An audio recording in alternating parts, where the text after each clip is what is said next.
Welcome back to Life and Care podcast. My name is Amy, and if this is the first time here, thank you for choosing to spend a little bit of your day with me today. Please can I ask that you subscribe, like, comment, and share to everyone that you know. This podcast was created to have real conversations with real people about real care. We have to remember that care isn't just a profession. It's part of what makes us human. Today's episode is probably one of the most personal episodes I've ever recorded. But before I tell you, I want you to do something with me. I want us to define 6 words. 3 words that slowly destroy us, and 3 words that have the power to save us. So grab yourself something to drink and let's begin. So we're going to start off with pain. Pain is something that none of us choose. It arrives without an invitation. Pain hurts. It can be physical and emotional. Sometimes it's the pain of losing someone, the pain of watching someone disappear little by little through illness. It's disappointment, it's heartbreak. Pain doesn't discriminate. It doesn't care how old you are, how successful you are, or even how much money you have. Pain eventually visits every single one of us. Now, let's define guilt. Guilt is a heavy burden. It's replaying conversations that can never be changed. It's asking yourself, did I say I love you enough? Could I have visited more? Could I have done something differently? Guilt has a remarkable ability to convince us that we're responsible for things that are never in our control. And then there's hatred. Hatred is pain that has been left untreated. It grows when we don't allow ourselves to truly process what has happened. When we hold on instead of letting go, when we replay the hurt, the betrayal, the disappointment, or the loss over and over again. At first, it feels as though we're protecting ourselves, but quietly, almost without us noticing, it begins to consume a part of who we are. Sometimes it's directed at another person, at life, or even towards ourselves. And sometimes it's actually directed at the very people who are trying to love us. The truth is, hatred doesn't imprison the person that we're holding it against. It imprisons us. Because every moment we spend feeding hatred is a moment we're not allowing ourselves to heal. Healing begins the moment we choose to acknowledge our pain, process it, and find the courage to let it go. None of us wake up in the morning hoping to experience these feelings. We don't dream it. We don't search for them. We don't pray for them. They just simply arrive. But now let's flip that page. Let's define three completely different words. So the first one is care. Care isn't just about helping someone wash or get dressed. It isn't just administering their medication. It isn't completing the paperwork. Care is presence. It's sitting beside someone when everyone else has left. It's listening when somebody needs to be heard. It's noticing the little things that everyone else misses. Care says, I see you. You matter. You don't have to walk through this alone. Now, let's define hope. Hope is extraordinary. Hope is believing tomorrow can be better than today. If you think about it, hope whispers. It says, keep going.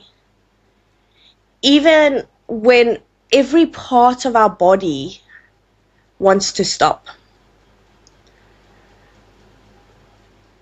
Hope doesn't deny reality. It simply refuses to let reality have that final word. And finally, the last word is love. I believe love is the most understood words in the world. Love isn't just about romance. Love is an action. It's a sacrifice, a forgiveness. Love is patience. It's choosing someone again and again and again. Now here's a question I've been asking myself. Why do we spend our entire lives searching for care, searching for hope, searching for love, when they already exist within us? I mean, if you think about it, most of us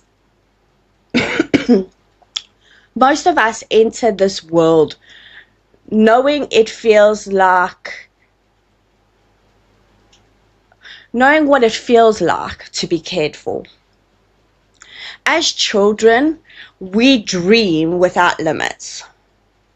That is hope.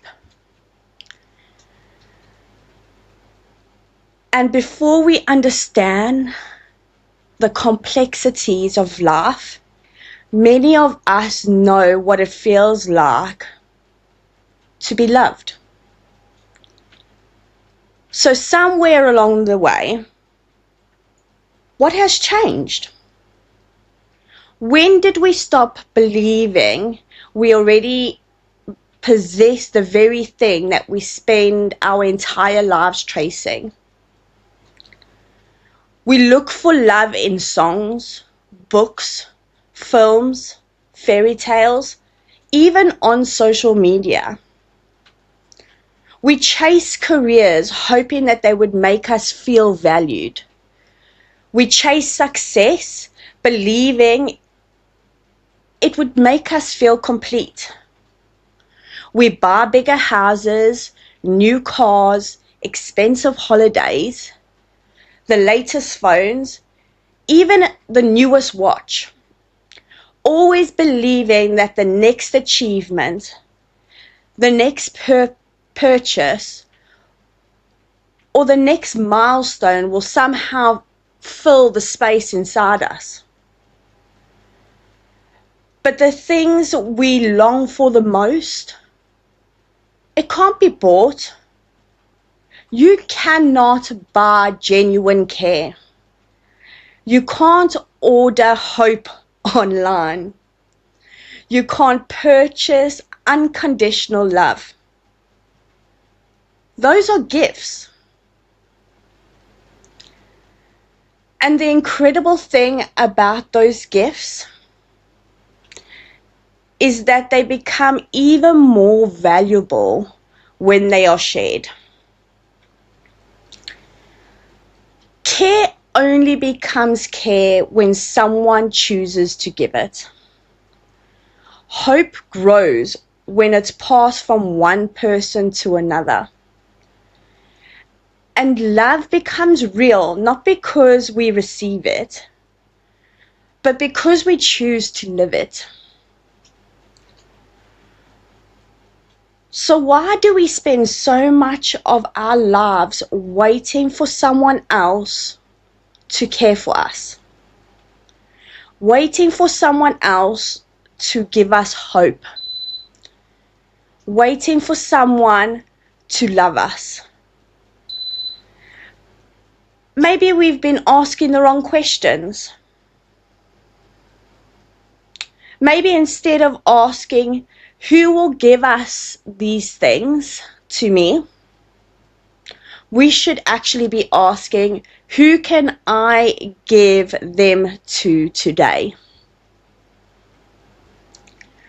Because perhaps the very thing we've been searching for our whole lives is the very thing someone else is praying to receive from us.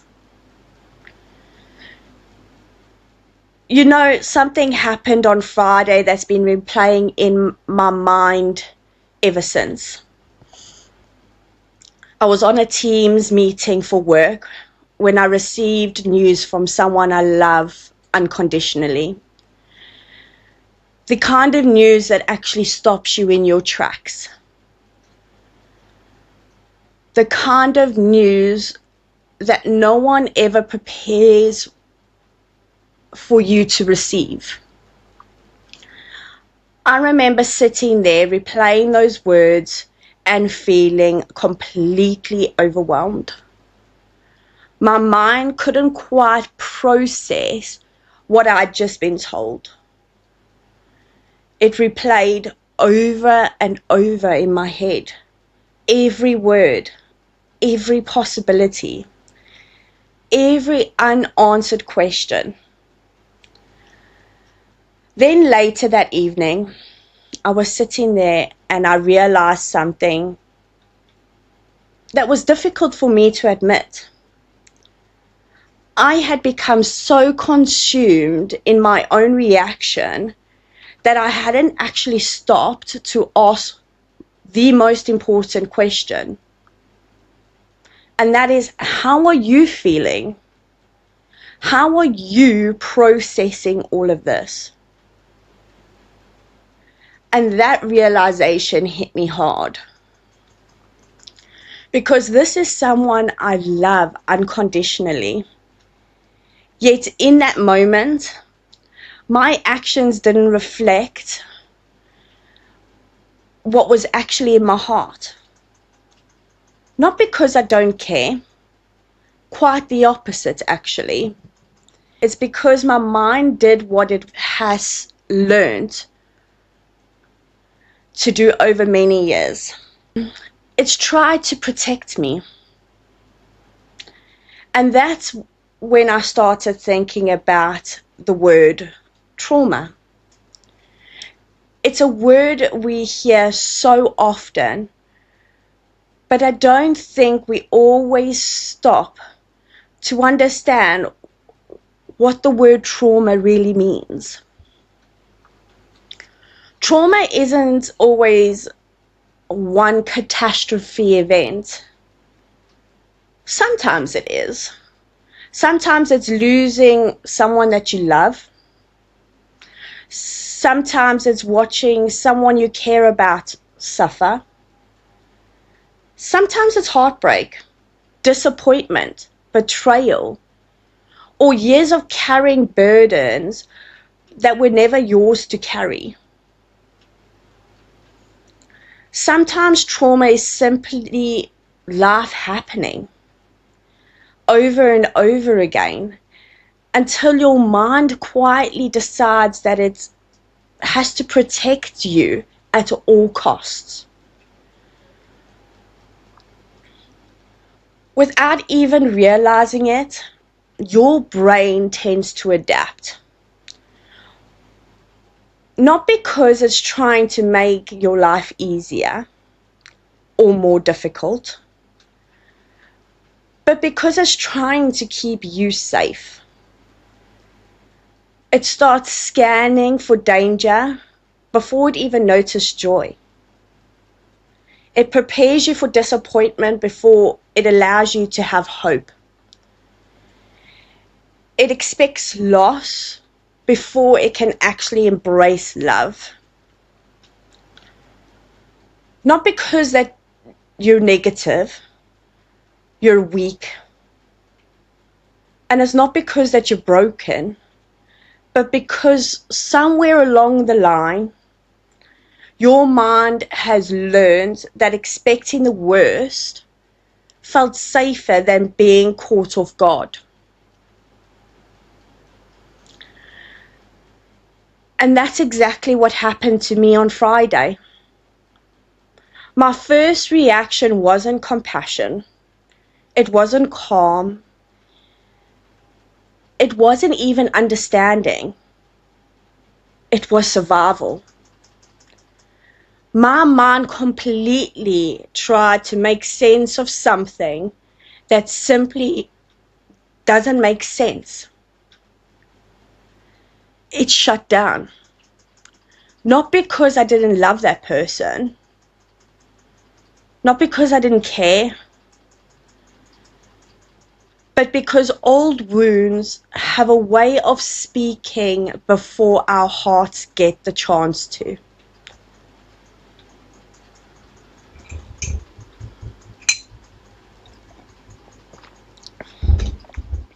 You know, for most of my life, I've been known as someone who always looks for the positives in life. You know, people often say, Amy, you're always so positive. And they are right. I genuinely believe there is good to be found even in the darkest of moments. But what people don't always see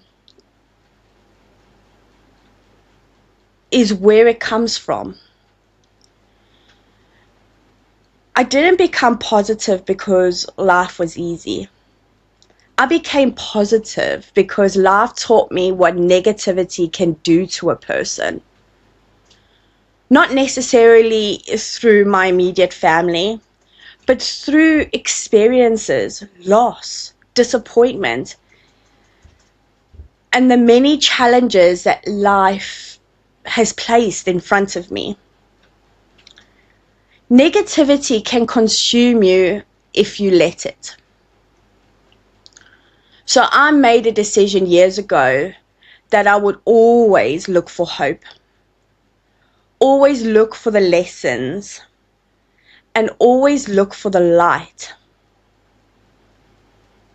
However, on Friday I realized something. Even people who choose hope can still be off guard. Even people that work in care, like myself, that are leaders,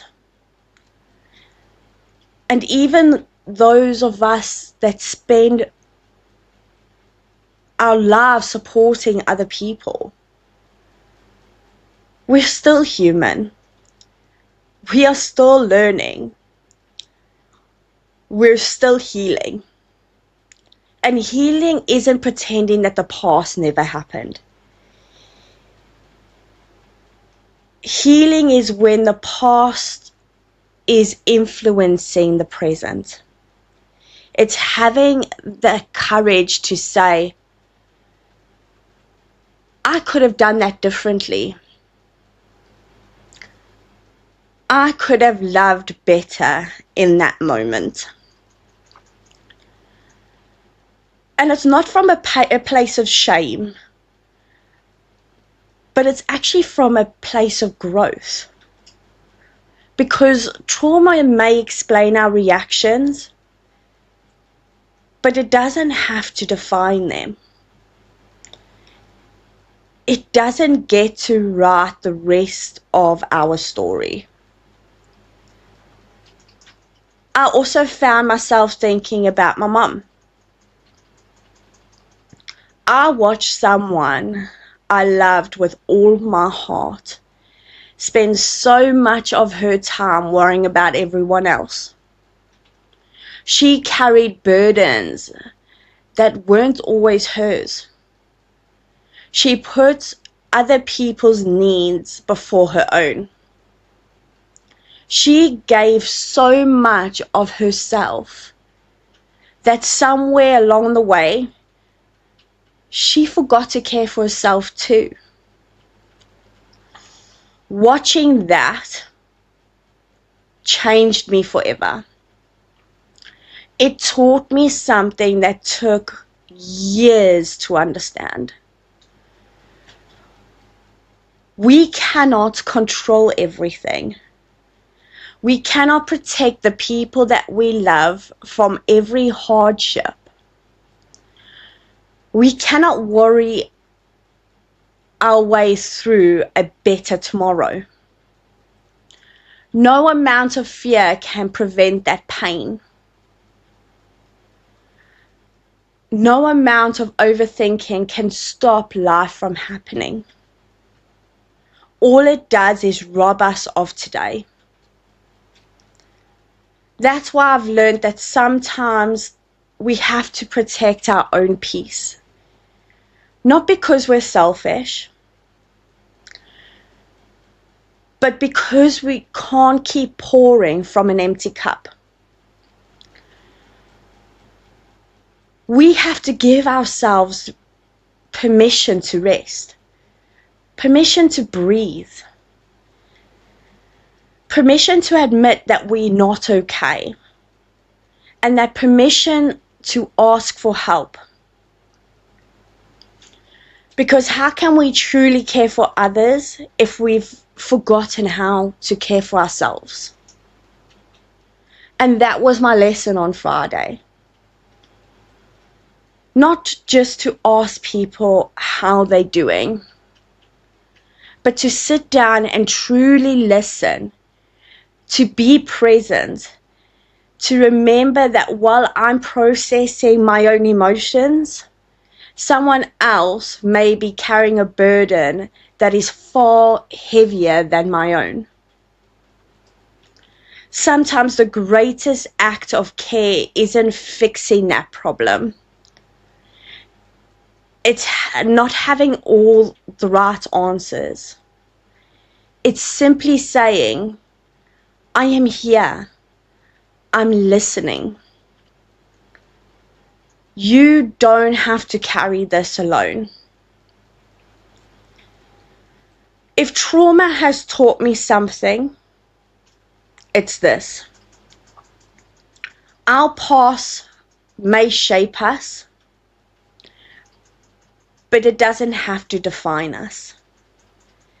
Every single day we have a choice to grow, to forgive ourselves, to love more deeply, to care more intentionally, and to become a little better than we were yesterday. Because at the end of the day, that's all any of us are trying to do. We are trying to become the kind of person that the people we love deserve. And the kind of person that we're proud of when we look into the mirror. Because here's what I've learned. Pain grows when we feed it. Guilt grows when we replay it. Hatred grows when we protect it. But care grows when we share it. Hope grows when we speak it. And love multiplies every single time we choose it. I didn't always understand that. In fact, the hardest lesson of my life taught me exactly what those words really meant. As I've reflected on my mom over the years, I've realized something. The people with the biggest hearts often carry those heaviest burdens. They're the ones everyone turns to. The ones who quietly hold families together. The ones who check in on everyone else but rarely admit when they're struggling themselves. They pour so much into other people that they slowly begin to empty themselves. My mom was one of those people. She worried about everyone. She carried everyone's problems as if they were her own. She gave her time, her energy, and her heart so freely that somewhere along the way, she forgot that she mattered too. Watching Nan as her daughter left a mark on me. I often wonder what would have happened if she showed herself the same compassion she showed everyone else. If she allowed herself to rest, to ask for help, to put herself first once in a while. That lesson has stayed with me throughout my life. And today I see those same qualities in someone else I love. Someone who gives everything to the people around them. Someone who will carry that weight of the world on their shoulders without ever knowing how heavy it actually feels. It's someone who is always there for everyone else, but sometimes forgets to be there for themselves. It reminds me that this isn't just my mom's story. It's the story so many incredible people. Maybe it's your mom. Maybe it's your dad. Husband, wife, best friend. Maybe it's even you. We live in a world that applauds people for being selfless. We're always saying yes, never stopping, for putting everyone else's needs before their own. But there comes a point where selfishness becomes self-neglect. And there's a difference. I've learned that looking after yourself isn't selfish. It's necessary. Because if you keep pouring from that empty cup, eventually there will be nothing left for you to give. The people who love you don't just need your kindness. They need you. The healthy, present, able to laugh, able to rest, able to receive the same care that you so willingly give away. Sometimes the most loving thing we can do isn't giving more. Sometimes it's allowing ourselves to pause, breathe, and accept that we're never meant to carry the weight of the world alone. It took me a long time to understand that. In fact, I don't think I truly understood it until I lost my mom. When we're young, we have this unspoken belief that our parents will always be there. They're the people who will kiss your scraped knees, who will tell you it's going to be okay, who will celebrate your victories and sit beside you through your failures. They're our safe place. And because they've always been there, we somehow convince ourselves they will always be there. You know, my mom wasn't famous. She didn't have 1,000 followers. She didn't stand on stage or write best-selling books. But she did change lives. She changed mine. She had one of the biggest hearts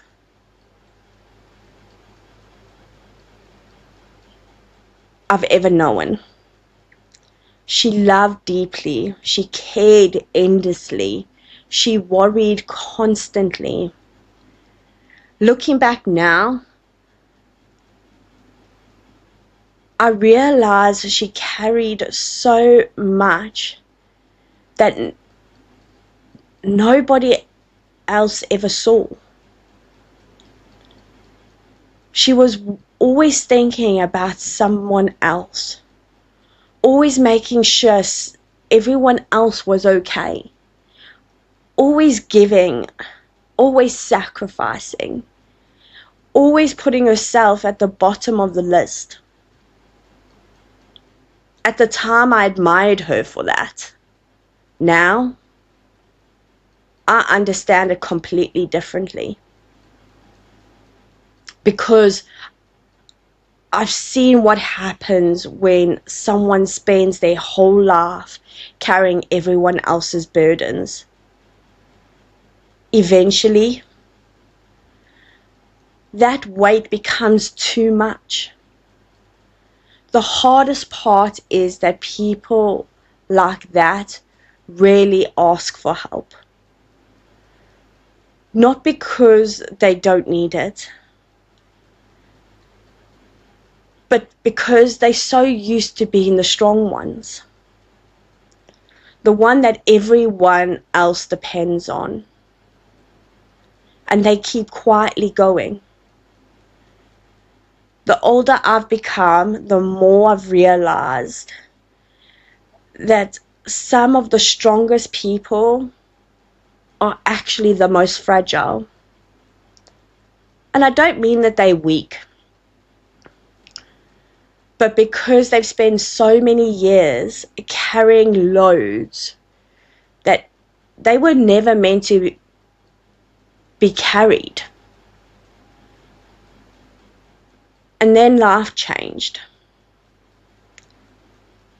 The woman who had always been my safe place needed people to become hers. The woman who had spent most of her life caring for everyone else was now the one who needed to be cared for. Nothing prepares you for that. Nothing prepares you for watching your hero become vulnerable. Nothing prepares you for realizing that the person who always made you feel safe is no longer able to protect you from the hardest moments that life will bring. You simply stand beside them. You love them. You treasure every conversation, every smile, every hug. Because even though you don't realize it at the time, those ordinary moments are quietly becoming the precious memories. And then one day, without warning, those memories are all that you have left.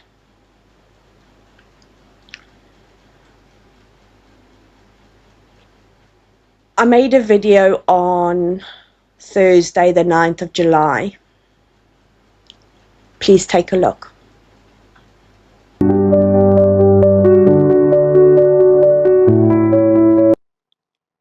Morning, everyone.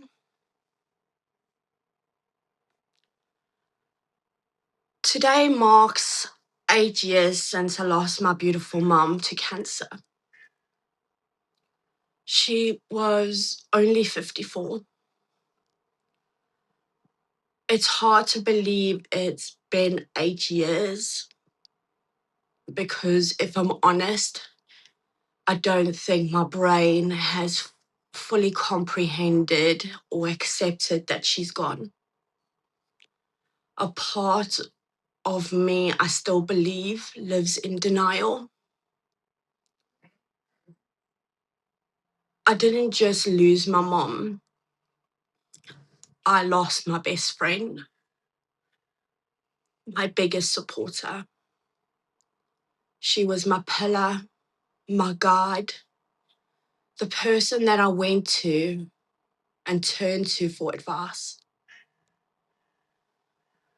She was the one who always made me feel safe, no matter what life threw at me.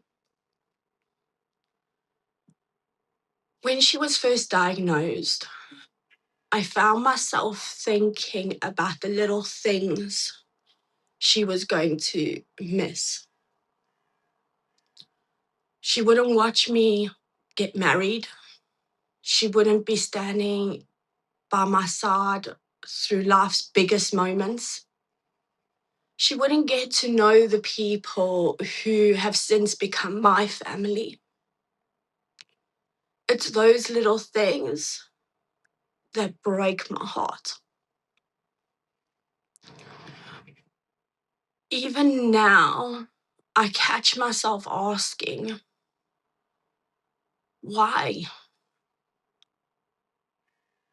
Why her? Why so young? Someone who is so kind, so full of love, so strong, and so fiercely independent. I don't know the answers, and I'll never know those answers, but it doesn't stop me from asking them.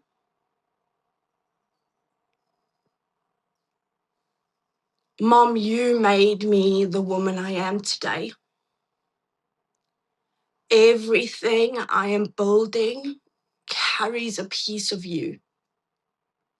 The person I'm becoming, the life I'm creating with my husband, Zane, my career, the Life and Care podcast.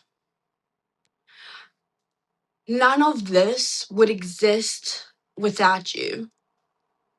Your strength, your compassion, your resilience, and your unconditional love live on within me every single day.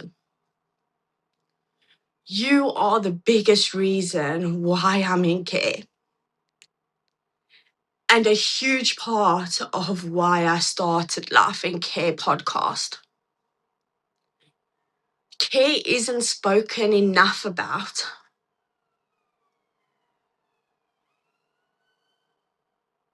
You know, it's hard because when you died, no matter how many times I think back to that day, the day before you passed, and play it over and over in my head.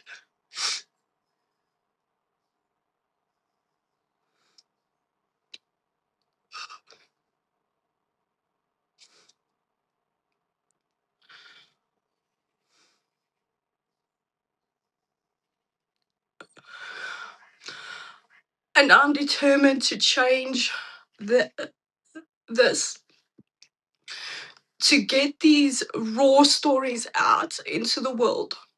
I want to give people the space to share their journey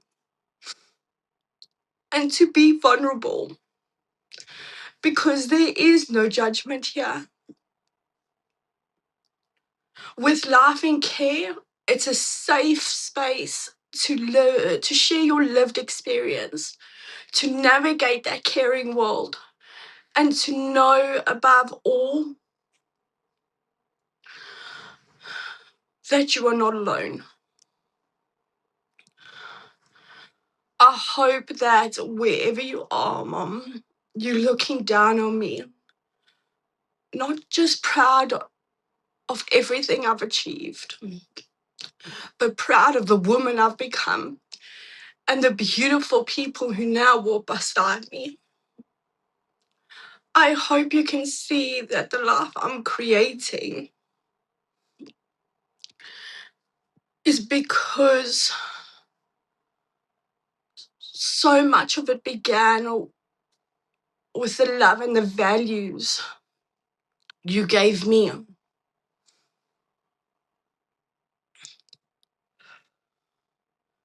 Today, I'm also thinking about my dad and my brother. We have all lost someone who's irreplaceable. And I know today isn't easy for any one of us. I want to thank everyone who accepts me, for who I am. And to my husband, thank you for loving me unconditionally and standing by my side even through this. You were the one person that stayed, even back when we were only just friends. You've been my rock through some of the darkest days, quietly picking me up when I didn't have the strength to stand on my own. I don't tell you nearly enough how much that has meant to me. I also want to thank my mother-in-law. She has never tried to replace my mum. No one ever could. But she has stood in with such grace, becoming a voice of reason when I've needed one most. That has meant more to me than she'll probably never know. If I could ask for one more thing, it would be simply to have that one more conversation with my mum, that one more hug, one more chance to tell you I love you, and for you to hear it back, to say that you love me too. People often say that time heals, but I don't think grief ever really heals. It never really disappears. I think we simply learn to carry it. The love never fails, and neither do the memories. Mum, not a day goes by that I don't think about you. I miss you more than words would ever describe, and I will carry you for the rest of my life. I love you forever. Until we meet again.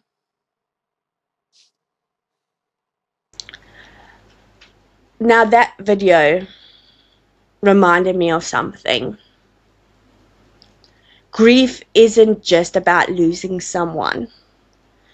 It's about learning to live in a world where that person you once shared everything with is no longer physically there. For a long time, I thought grief was something I had to get over. Then I realized grief isn't a problem to solve. It's love with nowhere to go. The reason why it hurts so much isn't because we're weak. It's because we're honest. We wouldn't want it any other way. Because to remove that grief would be to remove the love. The two exist together. Losing my mom changed me in ways that I never expected. Not just emotionally, but in how I actually see people. How I lead, love, care. It made me realize that every single person we meet is carrying something we know absolutely nothing about. A smile doesn't tell us someone's story. Neither does success. Even laughter doesn't tell us someone's story. Behind every face is a life filled with experiences, heartbreak, victories, disappointments, and memories. That's why kindness matters. That's why care matters. Because we never truly know what another person is actually carrying.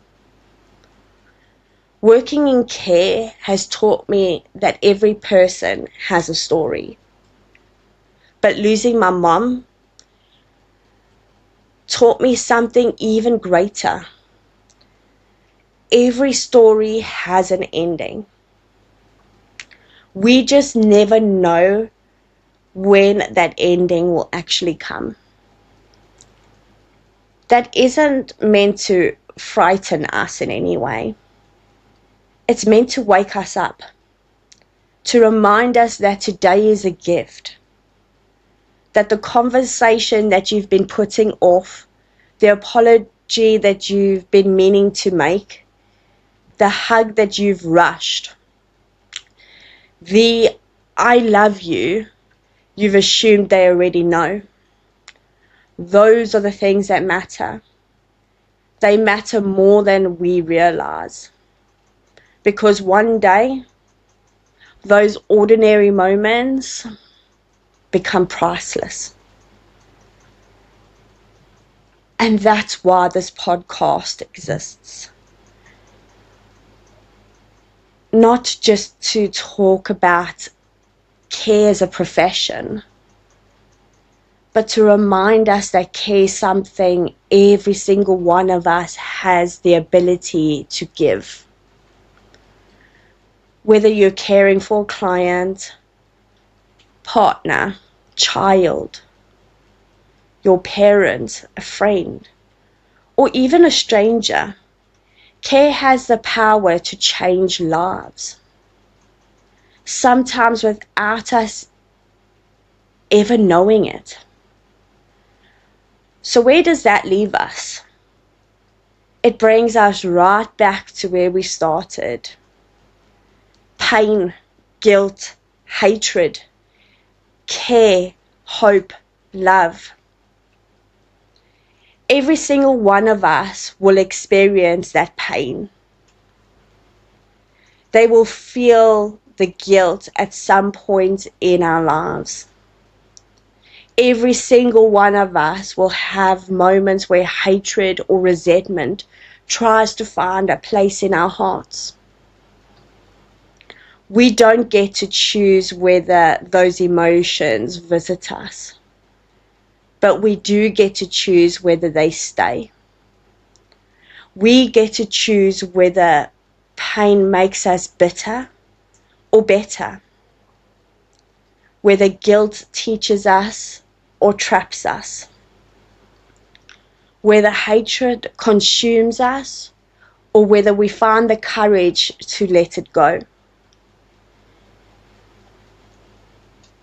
But we also get to choose something else.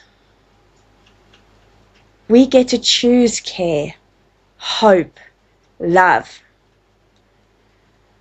Not because life is always kind, but because everything works out the way that we hoped. Because those choices don't just change us, they change the people around us.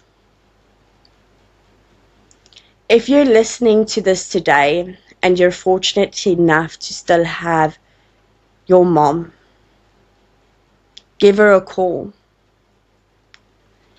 If you still have your dad, tell him you love him. If you're lucky enough to have a husband, wife, partner, child, brother, sister, grandparent, or a friend that means the world to you, don't assume they already know how much they mean to you. Tell them, show them, be present. Life has taught me that tomorrow is a privilege, not a promise. We spend so much of our lives planning for next week, next month, next year, that we forget the only moment we're ever guaranteed is this one. Don't wait until a funeral to tell someone what they actually meant to you. Don't wait for silence to replace conversations. Don't wait until all you have left are photographs and memories. Because if I could ask for one more thing, it wouldn't be money, it wouldn't be success. It would simply be one more conversation with my mom, one more hug, one more chance to hear her laugh, one more opportunity to say I love you, and for her to say it back. If you've lost someone you deeply loved, a mom, a dad, a child, a husband, anyone, a grandparent, I would say my heart is with you. I know there are days when the weight feels so unbearable. I know there are moments when grief arrives without warning. I know there are questions that will never be answered. But I also know this: the people we've lost don't stop shaping our lives because they no longer physically here. They live on in our values, in our choices, in our kindness, our courage, in the stories that we tell, and in the love we continue to give to others because of what they gave to us. So honor them, not only with your tears, honor them by giving, living, laughing, even forgiving. By choosing hope when life gives you every reason to give up, because that's how their legacy will continue. Not through monuments, not through possessions, but through the lives we touch, because they first touched ours. And finally, I want to leave you with one question. When your time comes, what will people remember about you? Will it be the money that you made, the car you drove, the title on your business card? Or will they remember you by how you made them feel? Will they remember that you cared, that you gave people hope, that you loved without condition? Because in the end, I don't believe our greatest legacy is what we leave people for. I believe it's what we leave in people. So today, choose the phone. Choose forgiveness. Choose kindness and choose to be present. Choose to put that phone down and look someone in the eyes. Tell the people you love that you love them. Choose to make that time to care. Choose hope, choose love. Because one day, someone will remember you. And I hope that they remember you for you and not for what you owned. Thank you for spending that time with me today. If this episode has resonated with you, don't keep it to yourself. Share it with someone that you love. Share it to someone that is grieving. Share it with someone who needs reminding that they're not alone. And if you're listening, Mum, I hope I've made you proud. Not just because of what I've built, but because of the woman I'm still becoming. Thank you for teaching me that. Thank you for teaching me to care. It isn't just something that we do. It's the greatest gift we can ever give another human being. Until next time, take care of yourself. Take care of each other. And remember, life isn't measured by the number of breaths that we take. It's measured by the moments we make matter. Thank you for listening today. Please don't forget to like, comment, subscribe, and share. And have a good week. Bye.